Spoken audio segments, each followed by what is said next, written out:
Your soft whispers beneath earth tingle my skin, like breath of laughter against my loins. I sleep not. I hear your name inside my skull. Arakaali. No name tasted so sweet on my tongue. Stories I have heard, tales of cursed beauty, visage of woman, jewel that walks the final days of a great empire. Heard tell you sought victory. Fireflies, so bright and juicy with flame. Now for the right. I warn you. Stand back and be not afraid of what you see. And be not afraid.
My bride has arrived, Exile.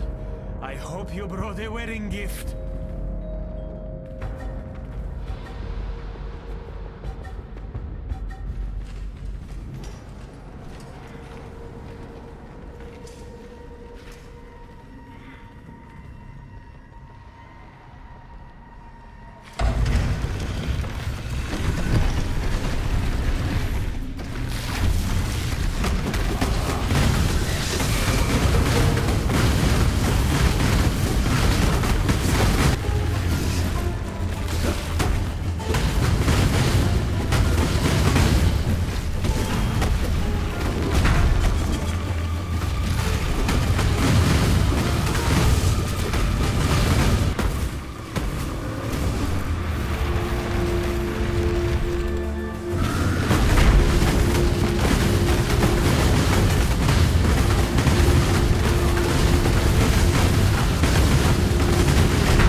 dust.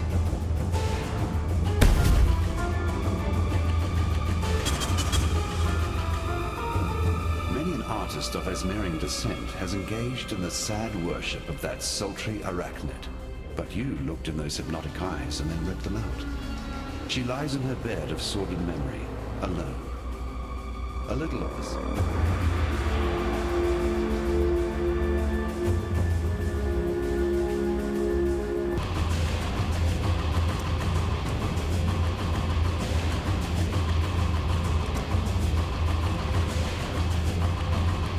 You hear that? No. It is spirit singing us as the fly who escapes the web. Yes, it is most happy with us. And with your strange friend there too. He is a god. Yes, I can see that much.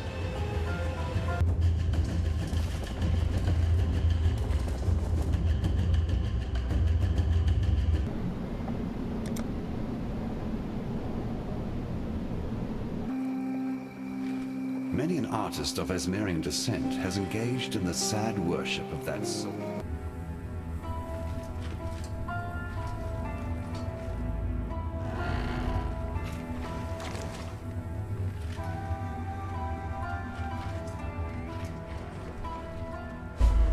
Good to see you in Sarn once again.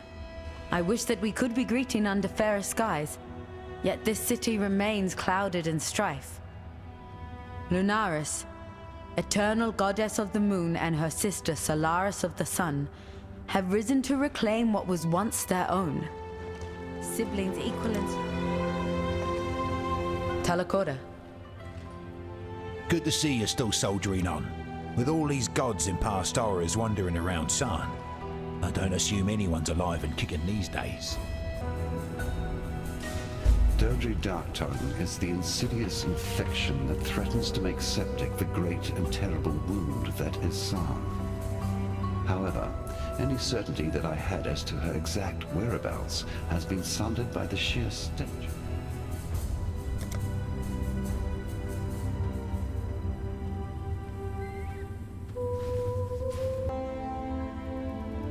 Sarn is changing, and so are we who live here. There, Tolman. Don't you worry. I love you. I found him. No, Tolman, I never gave up on you. His soul remains, flickering deep down inside.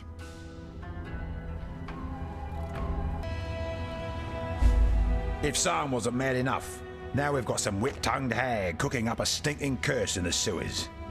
Took it from her mother-in-law at first.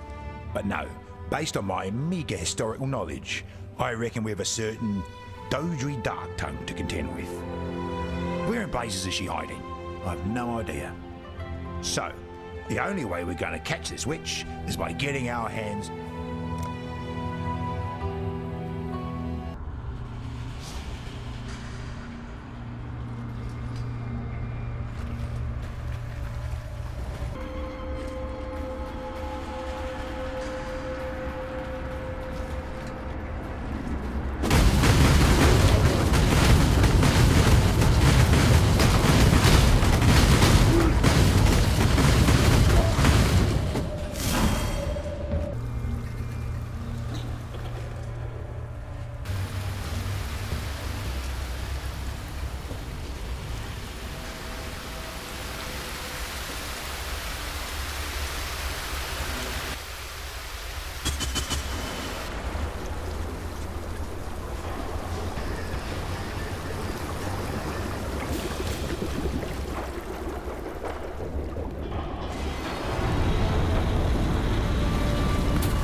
once more into the breach, and once more we returned victorious. Although I have to admit, I did not relish the sensation of imbibing that foul witch's soul. I felt decidedly unclean. Still, our journey nears completion, to the Northwise Highgate and the cessation of our efforts to extract the dark.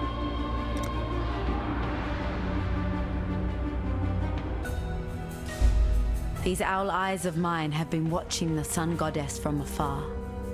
The sun orb lies within her temple, guarded by her most ardent devotee. I've been keeping a close eye on that exile-turned-sycophant who calls himself the Dusk. Dusk carried the moon orb into the Linares temple and has not returned with it, not as far as I have seen. No doubt he clings to that orb-sharing breast. There is nothing else. You'd suppose someone as crafty as Doedre would have kept her ugly head under wraps as soon as she saw you coming. I guess death robs us of many things, including our common sense. In any case...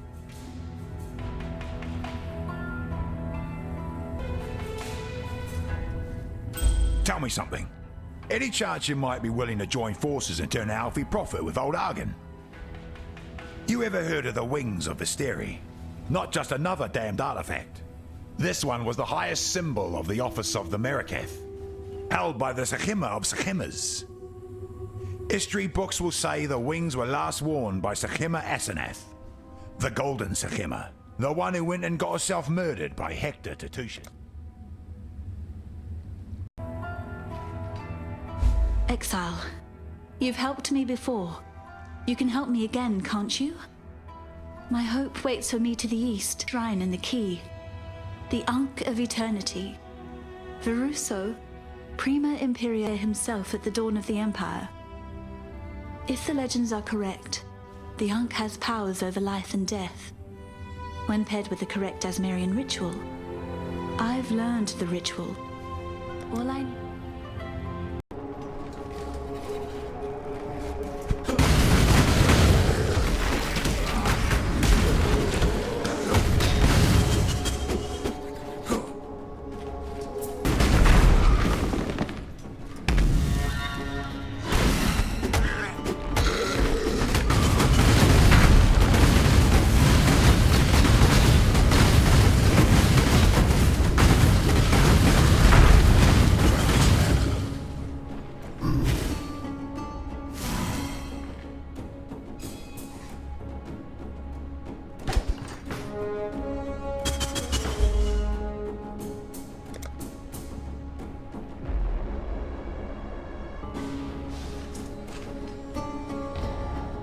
Give it to me quickly. Finally, Tolman.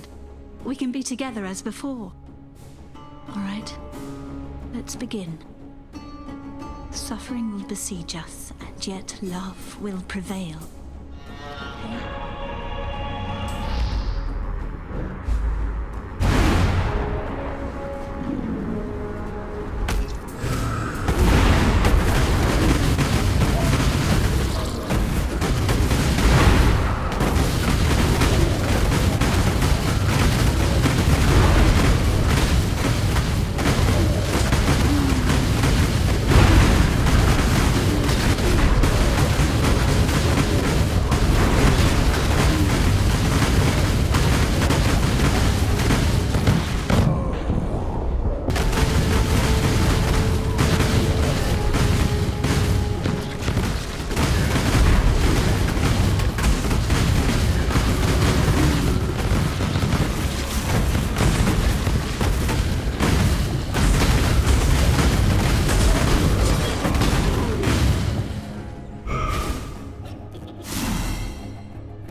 I've been so stupid.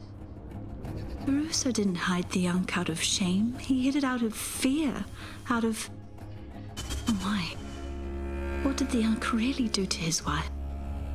Everything I saw, that I read, lies to cover the truth of what Kiara had really become.